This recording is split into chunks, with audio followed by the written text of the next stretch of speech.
Good afternoon. Yes. Clearly, you're energized by what happened in the forenoon.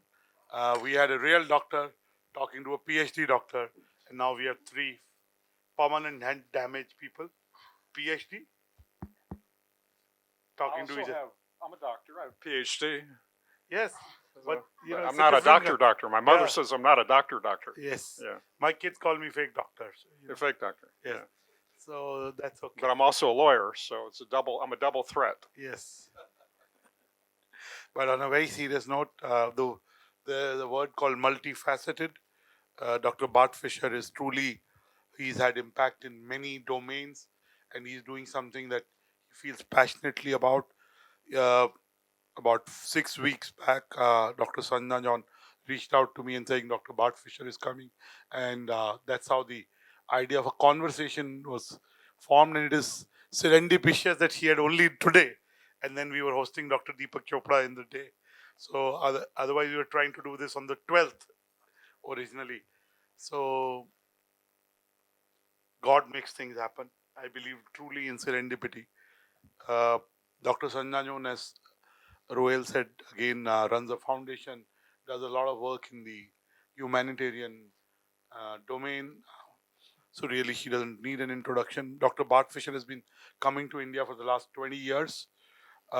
He first came to Hyderabad, where he set up a software organization, and then subsequently he's been in the last 2 decades to Delhi, Mumbai, Bangalore, Chennai, Dehradun, and so he knows India fairly well. He's seen India's growth in the last 2 decades. So let me start by asking you, Dr. Bart Fisher, what has changed about India in the last 2 decades? What is the perceptible change that you're able to see? Well, the biggest change, it seems to me, is the advances India has made on the technology side. And to me, the most telling statistic was that India has gone to the dark side of the moon for 1/4 of the cost of what the US paid to go to the dark side of the moon. That tells me a lot. It tells me India has the capability to be very cost efficient. You have engineers graduating from Institute IIT and other top tech schools. We were just in the Hyderabad area with has all the pharma and tech you could ask for. In Chennai, all the pharma and tech you could ask for. We looked at the lab there where they're doing satellites at the Hindustan Institute of Technology and Science. It's amazing. I mean, so the future is going to be in technology, robots, artificial intelligence. India is going to be very strong in that area. And of course, if you look at who runs the US software industry, by the way, all the Indians are at the top of the big, we call it the Magnificent Seven, the big tech companies. So it tells you a lot that India has made huge advancements in its education system, which is good, technology, which is great. And so it's been a quite impressive run. Having said that, the GDP of China is 5 times that of India. The per capita income in China is 5 times that of India. So India has a long way to go. It's imperfect, but it's getting there. Thank you. And I can say that we truly believe in frugal innovation.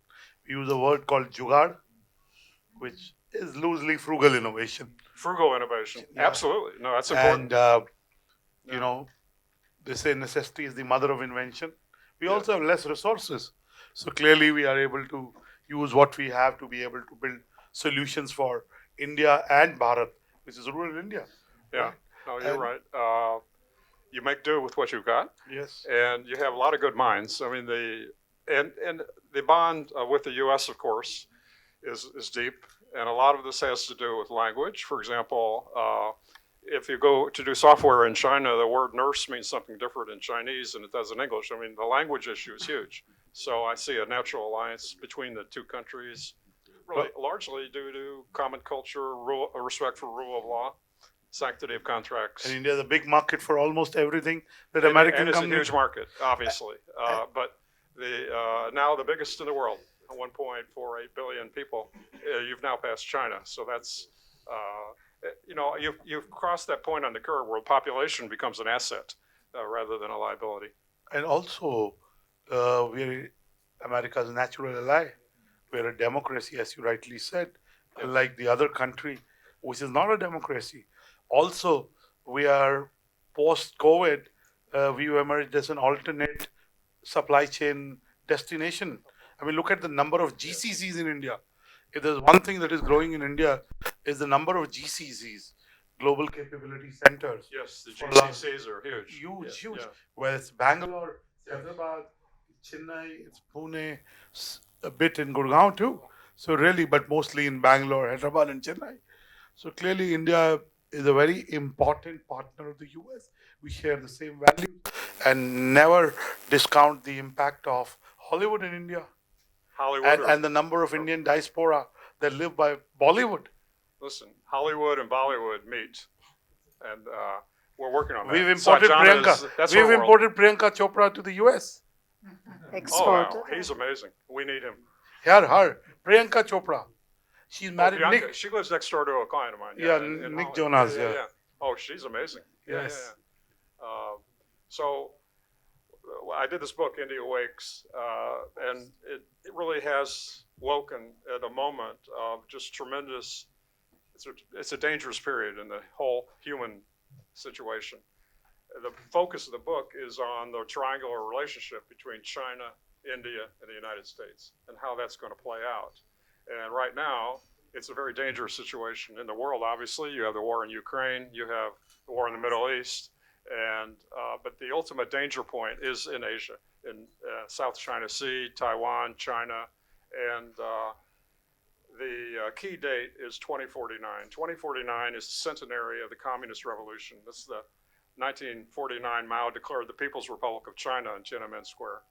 They vowed that by 2049 they will be the dominant power. So this is a race against time where they believe Taiwan will fall into their lap like a ripe apple, but if not, they're prepared to take it, and they've made that clear. So I do a lot of work in the Philippines and South China Sea area, and I can see why we're being so distracted in the Middle East and so distracted in Ukraine. It's very bad things can happen in this part of the world. You've seen it on the border with China, but in the South China Sea is a real flashpoint. I see China ready to pounce on Taiwan. The huge buildup in their military forces, amphibious landing capabilities, and drones, and you name it. They're ready, and in fact, they're blowing Philippine fishing boats out of the water with water cannons and not stopping to pick up the drowning fishermen. I mean, it's a very ugly situation in the South China Sea. You know all this, but from the U.S. perspective, I have a different hypothesis on Taiwan. My hypothesis, at least, I'm not an astrologer, I'm not a futurist, I'm not the president of America, but I feel that China will not take over Taiwan. It will keep flexing its muscles, extract something from the US, but never actually take over Taiwan. That's my, no doctrine is 100% proof or future proof or is static. The doctrine also evolves. That's my doctrine. Well, that means build up a military on both sides. And Taiwan is a treaty partner with the U.S. We have a mutual defense agreement. So it's really coming relatively close to that point where they would ask the U.S. to help. In the Philippines, they've already asked, we have a mutual defense agreement with the Philippines, the United States does. They've already asked for assistance under the mutual defense agreement. And they're darn sorry they kicked us out of Clark and Subic in the 90s. They need the U.S. back in. They want them back in. Marcos, the current president, wants them back in, the U.S. back in. So we're seeing, of course, it's a big issue in the U.S. election, too. Trump says, well, if he were president, Ukraine would have never been invaded. Well, we don't know. But it was invaded, in fact. He said, I'll stop the war in one day. He said Hamas would have never attacked if he were president. Well, we don't know. But we know that this is a massive issue. And unfortunately, as I go around the world, I see a real decline in U.S. influence. It's very unfortunate. But we're moving to the situation where China really seeks to be the dominant power on two continents, Asia and Africa. And this goes to part of what we talk about in the book. They went to Africa 3 decades back. They bought everything in Africa. Everywhere you go, you see the Chinese, particularly on what we call strategic and critical minerals. What I see is 4 trade wars going on parallel. The first on trade in goods. Trump has said if he's elected, on day one, he'll have put in tariffs of 10 to 20% on all countries, on all goods. Well, that includes India. So all of a sudden, if Trump is elected, you'd be looking at tariffs. And But who's going to win? that would not be in India's interest. But who's going to win? Who will Who's you put gonna your win? money Oh, on? that's a real easy question. It's close. It's close. You know, I had a student once tell me close only counts in horseshoes, grenades, and dancing. That's not true. It counts in elections because if you have a close election now, the other side contests it. And Trump was the first president we had who actually didn't accept the outcome of an election. Biden won by 7 million votes in fair and square. He won. And Trump said no, he didn't want to accept the outcome of the election. That's the first time that's really ever happened in our country. So on January 6, 2021, we had an army take over the Capitol building and stop the signing the peaceful transfer of power. So to say so if the election is close, to come back to this issue of who's going to win, it could be a very stressful and ugly situation because if Trump loses, he's already said, well, only be because the other side cheated, right? So that's the only way he thinks he could lose. That's what he said. So if we have a rerun of an insurrection, that's not healthy for the U.S. The whole issue of democracy. Right now, Kamala Harris has a 3% lead, 3-point lead. Sorry. Well, the Real Clear Politics poll right now, which is the best average of all the polls, shows Kamala Harris with a 2-point lead nationally. But the election will come down to what we call battleground states. There are 3 battleground states, okay? Pennsylvania, Michigan, and Wisconsin. Pennsylvania is the key that's why they're all campaigning in Pennsylvania, Pittsburgh, Philadelphia, all the time. Because the election probably will be decided by 100,000 votes in those 3 key battleground states out of maybe 150 million cast. That tells you how close it is. This is an election where every vote counts. But the outcome could be that it's possible that Trump would lose the popular vote and win in the Electoral College. And then the Electoral College is skewed towards Republicans just because it favors small states. And so then it would be thrown into the House of Representatives, which is controlled by Republicans, which could deliver it to Trump. So there's a lot of permutations. Well, lots of Republicans are not voting for Trump. There are some very prominent Republicans like Liz Cheney. Yeah, so it's a curious situation where a lot of Republicans, what we call establishment Republicans, who he's offended establishment Republicans by design. His theory is every headline's a good headline. So that's, be that as it may, the Republican establishment types don't like him. And the reason is he's challenged the orthodoxy of the party. It was the party of free trade. It was the party of open markets and open borders. And he's turned it into the party against immigration and against trade. And he took on China with the trade wars. The immigration, as he rode down the golden escalator in the Trump Tower, he said that Mexicans were bringing in rapists, but some Mexicans were good people. Right away it was. But the brilliance of the strategy was he hit a nerve. Americans are very uneasy about when at time of stress on jobs. Americans are very uneasy about immigrants. So he's played to that issue to this day.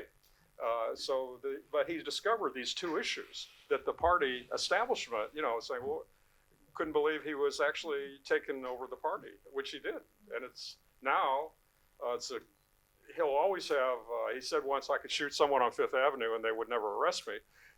He believes that. And he's pretty much gotten away with it in the courts so far. All the litigation against him, he still hasn't, he's still going to play it out. And if he wins the election, he'll go in power and pardon himself. That's his game plan. It's just to drag it out, do a rope-a-dope, and then pardon himself. So he would have a problem, though, if he loses the election. Then he might have less time at Mar-a-Lago and more looking in a jail. Now, coming back to your book before I bring in Dr. Sanjana Jon, this book is about post-coronavirus world order, a new world order. Yeah. Where do you think, in some way, US and China are a frenemy, if I can use that word? Because in the late 60s, early 70s, US decided that it needed to create alternate labor arbitrage market for manufacturing, and that hit the competitiveness of the US. And in the last decade, the US administration has done policy work to be able to attract more investments in manufacturing in the US, right? To bring back the glory of manufacturing to the US, right? Right. Well, so So that's is yeah. China, I mean, the train has left the station. Can we really halt China? Can India halt China? Can US halt China? And China is a very Look, bully kind of a nation. okay. Well, I was among many who favored China entering the World Trade Organization at the time. The operating assumption was they would abide by the rules. And they signed the IPR code, protection of intellectual property rights, anti-subsidies, anti-dumping. They signed a whole series of trade agreements under the WTO. And the U.S. believed and hoped that, and Bill Clinton was among the leaders at the time, President Clinton, we believed this would make China a responsible stakeholder in the global system. As a result, we had the greatest peacetime transfer of wealth in human history from the U.S. to China because they began manufacturing all these goods that we used to manufacture, like cars in Detroit and et cetera. So China became the workshop floor of the world based on our assumption they would behave responsibly. And Bob Zoellick used to have the phrase, this will make them a responsible stakeholder. Well, the COVID coronavirus showed they have not become a responsible stakeholder. They knew they had a problem. They exported the problem. They had planes going out all over the world. So at the end of the day, unfortunately, it hasn't worked out the way we wanted it or thought and hoped it would work out. So now the issue is, what do we do? Okay.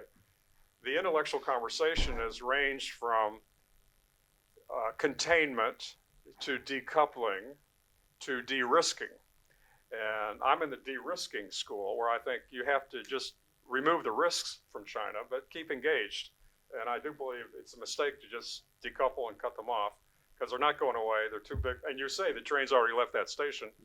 And a lot of our company, now India will be the beneficiary of all of this because these companies are starting to come to India. You see it every day, more to the Hyderabad and Chennai and Bangalore and Delhi. Those jobs will come here, a lot of them, especially in the IT area, information technology. So I think as it works out, India will be a beneficiary of China's irresponsible behavior. And it has been highly irresponsible in the trade area, but also, as I said, in the security area in the South China Sea. I mean, they are like picking a fight with the Philippines, Vietnam, other countries. And I just hope that the behavior improves. But I'm not for embargo or I'm for de-risking. Just try to stay engaged, but do it in a way that's not so risky, and farm out the work and to India. I mean, why not? At the end of the day, and you go to Hyderabad, you can't believe it. Google has a campus, Microsoft has a campus. We're talking about hundreds of thousands of workers, U.S. workers in India. So looking ahead, I see India as a great beneficiary, actually, of artificial intelligence. It'll work out in a way that India will retain the labor cost advantage it has, which is huge, and the brain power, which is huge. Never underestimate the importance of the brain power here. So at the end of the day, I see artificial intelligence, really that whole movement benefiting India tremendously. But we have a natural alliance. The book makes the point that we need to build bridges to India. The U.S. needs to build bridges to India. And the particular bridge I talked about to you before is setting up the bone marrow transplant registry, what I call health security. But you need, and the trade area, what I would do is, you remember in the old days, India had what they called the imperial preference. Then India had GSP treatment, generalized system of preference, duty-free treatment from the U.S., and the U.S. dumped that. And I would actually have India go back to duty-free treatment, and I would set up what I call the American preference on trade. And we need to build that bridge on trade and have a better, deeper trade relationship. It's really not as big as it should be, given the size of both markets. And on the investment side, I would have a new treaty, a bilateral investment treaty that would also promote investment on both sides. So good. I think that's naturally happening. There are concerns that if there is a democratic president, the dynamics may be different. If there is a Republican president, the dynamics may be different. But I think India and America are long-term partners. Their interests are intertwined. Absolutely. And the American policy will be stable, and the American president, whoever it is, will continue to build on the relationship that India has with America historically. Now, I'll come to your Give Life Foundation, where you set up a bone marrow registry. I must tell you, in 1982, I was very young. I watched this movie called Dard Ka Rishta. Dard Ka Rishta. And the movie was, the plot was, Sunil Dutt was in it. And the plot was a child needed a bone marrow transplant.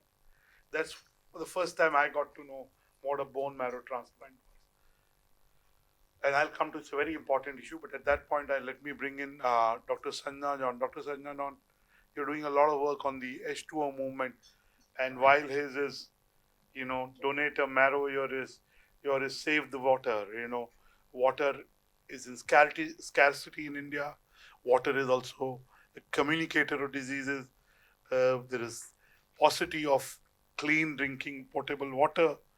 So give a sense of how did you come to identify H2O, movement as a significant initiative to make impact. Good evening, Dr. Batra. It's a pleasure. Thank you for having us, and thank you, audience. It's such a wonderful day. Today being the Sarah, it's the day where I think the evil gets conquered by the positive. And when I say positive, it's about doing good. When I started with H2O movement, I realized that the world needs so many things. We talk about education, we talk about food, we talk about women empowerment. But considering we have all these things, we have two fundamental things. One is air, which none of us no being can live without. Second is water. And we are seeing that the scarcity is growing to the extent where the glaciers are melting. I think the last glacier just melted in Argentina, if I'm not mistaken.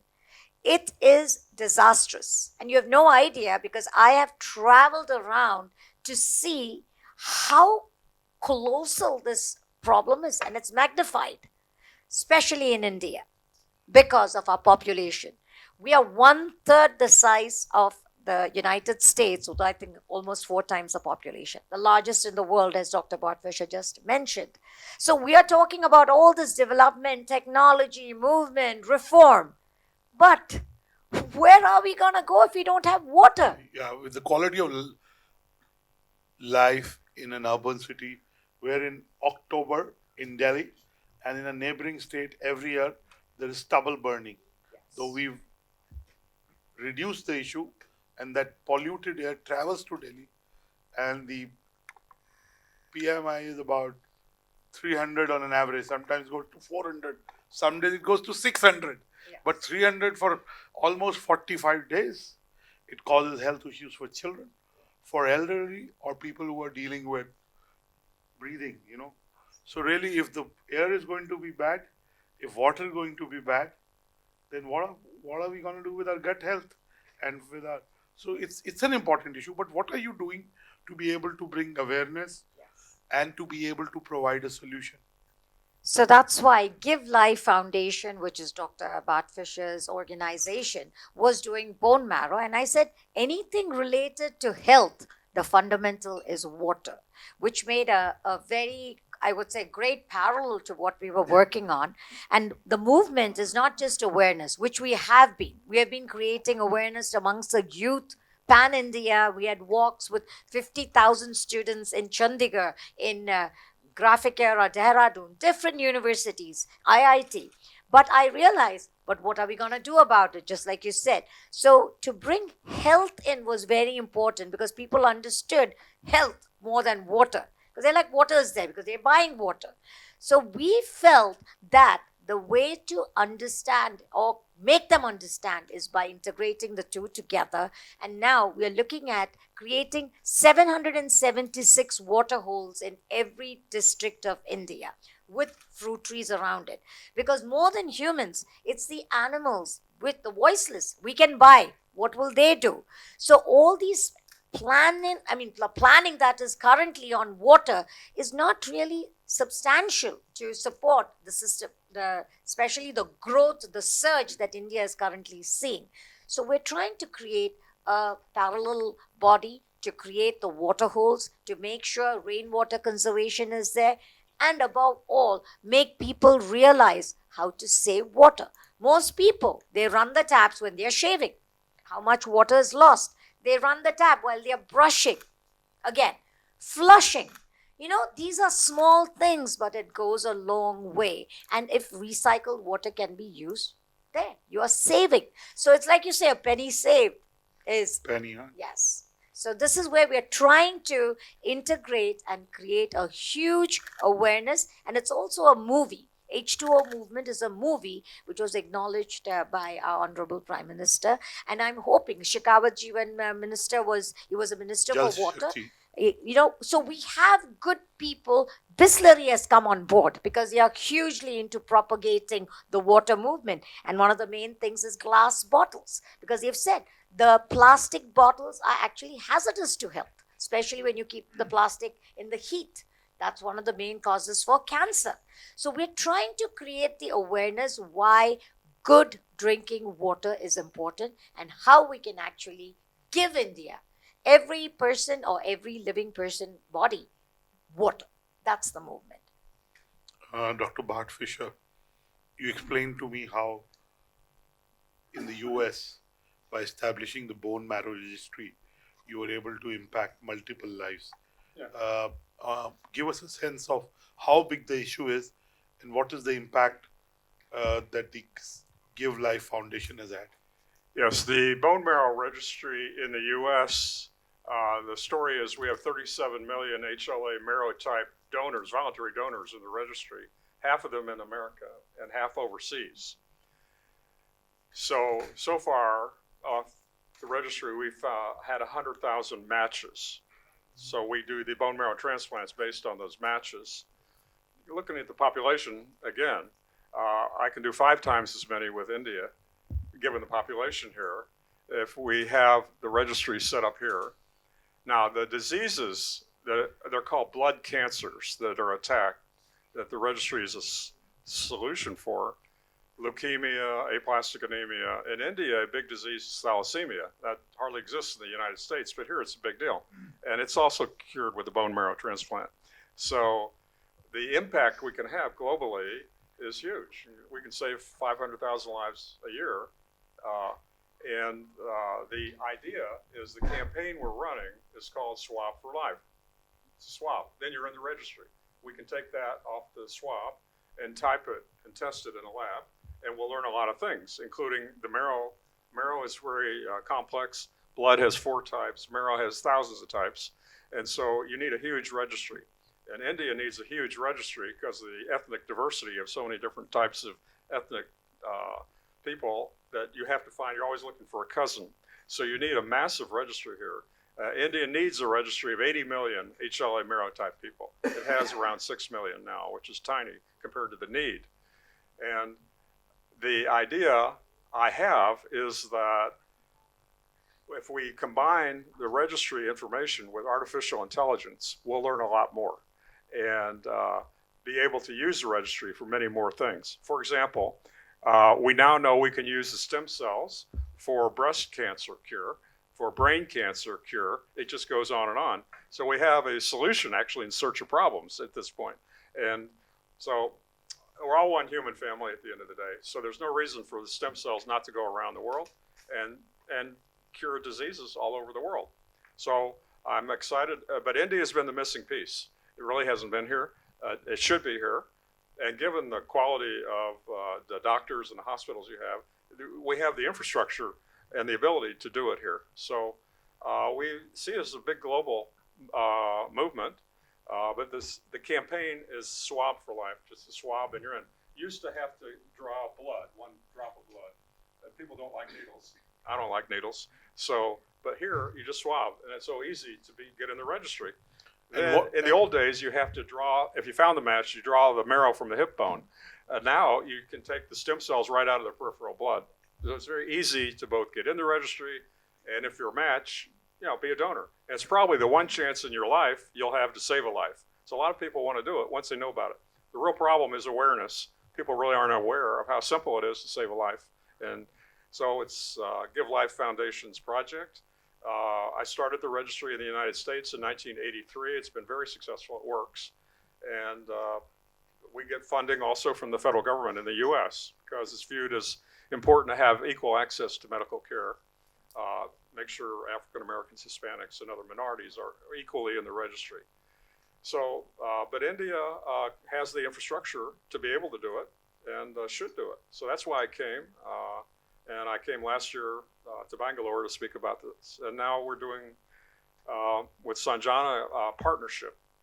And it's a health-based partnership, water, quality, and water's fundamental, foundation of life, but so are stem cells.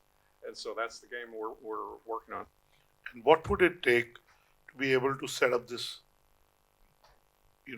registry in India? What are the resources to be able to do it? Of course, it's about awareness.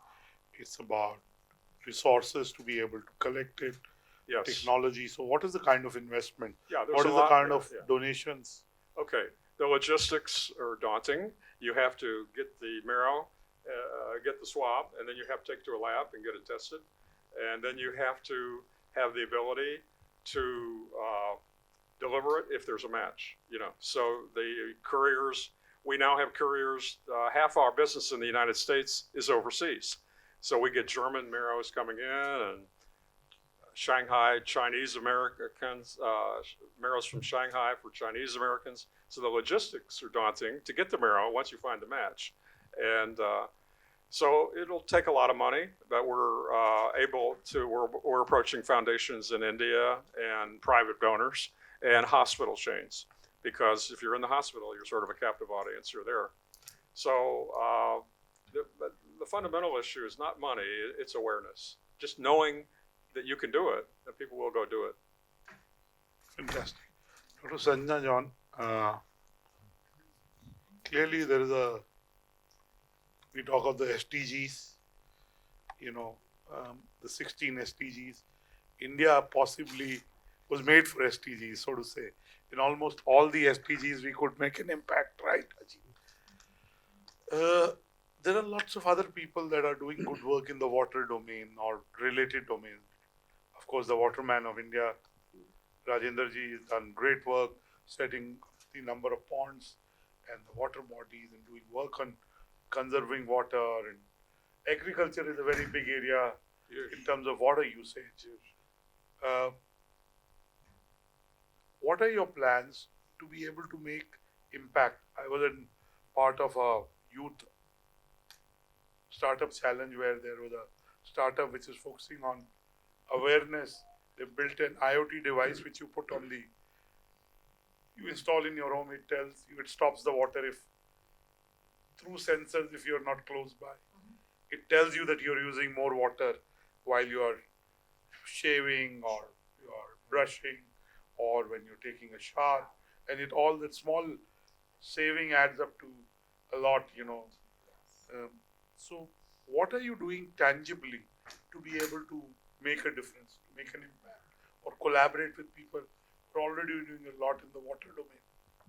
That's actually the best thing that you could give people is the awareness that they are doing something wrong. Because most people don't even realize that when they are shaving, the water is being lost. This is a huge issue, because when I interact with children, the youth are the best bodies to interact with because they can change things faster. They adapt quicker. So every time I interact with students in schools or colleges, I ask them, the first thing is, how many of you brush your teeth? And all of them do. How many of you shut the tap while you brush your teeth?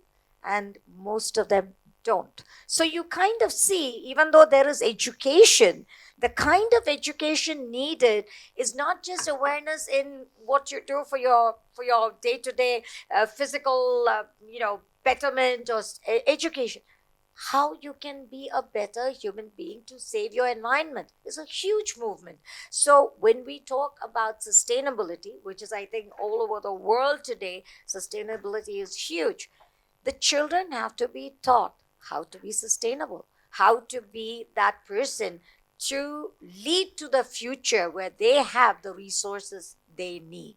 So this has to be taught from schools, and I think it's important that this kind of education starts in school. And I love the fact that you asked about showers. Yes, I don't know if you've seen in Emirates, when you take the shower, it shuts. It shows you it's halfway. It gives you only the amount of water required. Maybe that's needed. And definitely the flushing in all hotels, in public units, they should make it mandatory. Why are we flushing good, drinkable, usable water down the drain? Why can't we just use recycled water? So creating these kind of, not just the awareness, but the implementation in these things are absolutely necessary. And we are working towards that. PVR Inox has come forward to partner support because they are great to get the message across. So we're reaching out to celebrities because, again, when they speak, people listen. So we have a plan and a game plan which goes step by step. So this is, I would say, step one. We're taking baby steps, but we'll take bigger strides as we go forward. Dr. Bart Fisher, you were there when Mr. Dr. Deepak Chopra was speaking. We Yes. spoke about the wars in Ukraine. We spoke about the war in Middle East. Yes. It's very volatile there because of the US election. Maybe for some weeks nothing may happen, but who knows what happens after 5th November, right? In all this, in the last few months, there is a part of the world where there has been huge loss of lives, and you know that part of the world really well, Sudan, and you've done a lot of work in Sudan. Give our audience a sense of why is Sudan important. I represented the country of Sudan for 7 years, from 2011 to 2017, on the issue of sanctions. Sudan has a lot of oil. Sudan, unfortunately, harbored Osama bin Laden, and so the U.S. had sanctions against Sudan. But over time, I thought it would be a good thing if we could bring Sudan back into the family of nations. And after 2017, the agreement was it'd be a 3-year transition government, half civilian, half military, at the end of which the generals, the military, would turn the government over to civilians. Well, 1 month before the 3 years was up, the generals decided not to do that. And the military wouldn't let go, and the whole place exploded again in civil war. So where it is to this day, as is South Sudan, which is a separate country underneath of 11 million people. So it's important. Sudan has always been important as a gateway to Africa. Its location is important in terms of Red Sea, national security. And so we did make progress to a point. And it's also, the Horn of Africa is important from a strategic standpoint. And eventually, the Abraham Accords, we had the Emirates, along with Sudan, finally making deals with Israel. This was one of the really good things Trump did, the Abraham Accords, to try to solve the Middle East issue. He had countries make bilateral arrangements with Israel, and they were right on the point of the cusp of making one with Saudi Arabia when Hamas attacked, and that's why Hamas attacked. They wanted to upend all the progress that had been made over the last 5 years. So it's not just Sudan, it's Ethiopia is a mess also. They have rebels, and so the Horn of Africa is very chaotic and has strategic significance. But the number but of mainly people it's that oil. have, It's oil. but the number of people that have died in Sudan, The genocide in Darfur is huge. terrible, and it's actually a disaster that with no end in sight. And Does to me, it's human- very sad. Does human life matter still? Well, it's all about money. The government and the rebels each have a different claim to different assets like gold or oil. So the rebels have been financed by the Emirates, and the government by other parties. So it's about resources and the control of resources in Africa. So there's a whole race for these resources in Africa. We talked about that before. And I call them, that's the second trade war. The first war we talked about was trade in goods. Second is trade in commodities. The strategic and critical minerals that Africa has are like lithium, cobalt, copper, that go into EVs and the EV electric vehicle batteries. And so China now controls dominantly the production of, say, cobalt, lithium, and the idea is to the U.S. is losing Africa. I mean, it's unfortunate. China is winning that battle, but that's the second trade battle is going on right now in Africa on these minerals. Who's going to get the minerals for the electric vehicles and the batteries? A third one no one is talking about is in space. I think space you'll see a lot of space wars because you'll have manufacturing in a zero-free and a gravity-free environment that you can do things you can't do on Earth, and pure air and a gravity-free environment. You'll have so they're studying that in India, in Hyderabad, the institute I went at. So yeah, Sudan's a mess. Sure, Ethiopia's a mess. Horn of Africa, and of course you have compounding all that Israel and Gaza, and now into Lebanon. So it's a very dangerous time. In my mind, it's the most dangerous time in the world since World War II. And it's the most dangerous time in the U.S. since the Civil War, our Civil War, because who knows what happens if Trump loses and doesn't accept the results of the elections, you'd have another insurrection. So we're living in a very dangerous time here. And genocide in Sudan is one of the issues. And no one talks about it in a way because it's overshadowed by the other. Yeah, and I keep saying that getting more publicity. it matters if you're rich. And this isn't one of the Indian religious texts, but I'll translate it in English. We have relative morality. If we kill a lizard, it's okay. But if I kill a butterfly, it's not okay. Both are living beings. Come to think of it. A lizard is a living being, and so is a butterfly. My daughter would be okay if I killed a lizard. She'd not be okay if I killed a butterfly. Possibly she'll not be okay killing anyone, but I'm just trying to make a point. Before I ask Dr. Sanjana Jon my last question, I want to ask you my last question. See, you started as a lawyer, right? Lawyer, not liar. Lawyer. That's Trump. That came later. That's Trump. That's his middle name. Trump, liar. Donald. You said that, I didn't. It's okay. I'm not an American voter. I have a 10-year multiple entry visa already. That's okay. Doesn't matter. Sharmaji, good to see you. He's also a member of the National Press Club in Washington. Mr. Rakesh Sharma is the immediate past president of the Indian Newspaper Society. Very good. Yeah, he's till 20 days he was the president. Anyway, so you started as a lawyer. I did. I'm still a lawyer. I still practice. Yes. And then you took on these humanitarian issues. I did. Give us a sense of, you wrote a book, you're doing this bone marrow registry. How do you make sure that you're able to do justice to everything you do? How do I make sure that? You do justice to everything you do. Oh, great question. I don't sleep a lot. That's not good. Deepak Chopra, yeah, I was listening carefully. I need my sleep. Yeah, but I think it's a good question. You make priorities in your life, And Hillel once said, "He who saves one life saves the world." And I operate that way. Each client, then I do my best. And I would lay my body on the railroad tracks for each client.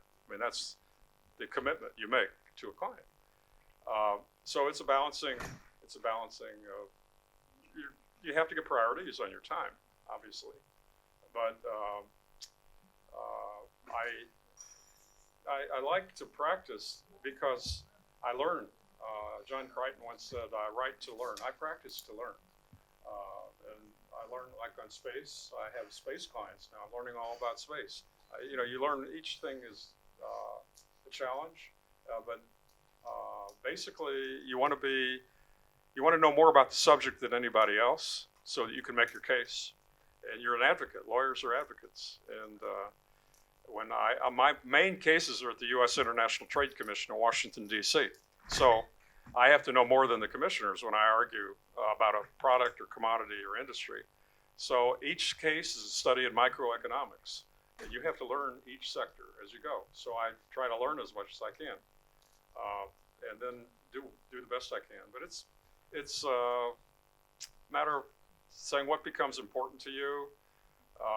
The issue on the registry became important to me when my son got aplastic anemia in 1983, and there was no registry, and he couldn't find a match. So I said, we're going to change that.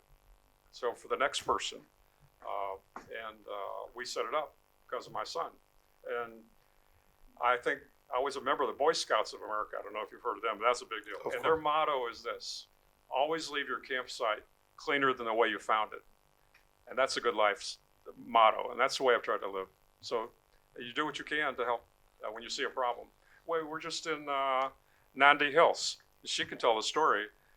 We're going to get Nandi Hills to be a World Heritage Site. It's in the process of being degraded. It's an environmental disaster.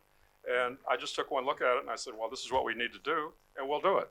So I just look at problems and try to solve them.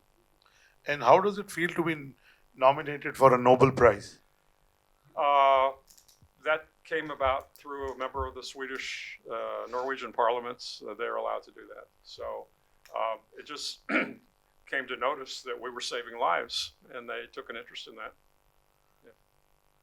I know as a Swedish member of parliament, I think I can get nominated for Nobel Prize. Second one is a joke, first one is not. I recently met Himanshu Gulati. I don't know if you know him, Dr. Himanshu Gulati, the member of the parliament in Sweden. His parents are doctors. We can work on that. This again happens through God's wish, but keep doing the good work, Dr. John. My last question to you. Anything that you plan to do, you make goals, you put numbers, you put milestones, you take the first step. What are the milestones you set up for your foundation that you plan to achieve in the next 12, 24 months? I personally feel that he plans things for us. I never planned the things that I'm doing today. What I had thought of are definitely not what I'm doing today. So I always tell, and this is my connect with whatever the force is, that don't give me what I think is best for me. Give me what you know is best for me. And I truly believe in that. So I'm here to live my life, not just for me. I enjoy, I'm good, I'm happy. But if I'm able to do something for others and go, and not just for human beings, but for the voiceless. I always think that they are the voiceless, and I want to stand up for them, which is why the water issue, when I saw animals being killed, animals dying of not having a drop of water. And I realized they come from their abode into the mainland because we have deprived them of their resources. So these kind of things, I don't know, somehow having lived in New York in a concrete jungle, I never thought I was going to come back to India for whatever reason, see things and see where I could be of better utility or use. And over the years, I've seen, and people ask me, so what do you work on? And I always tell them, it's like a body. You have different parts of the body. Are you just gonna just look at your eyes or your nose? It's a body. And this whole world, as we see it, is a whole body. And whatever, wherever, however, that's what I plan to. And hopefully, one of the main things that I would like to do is make sure that there is water for all.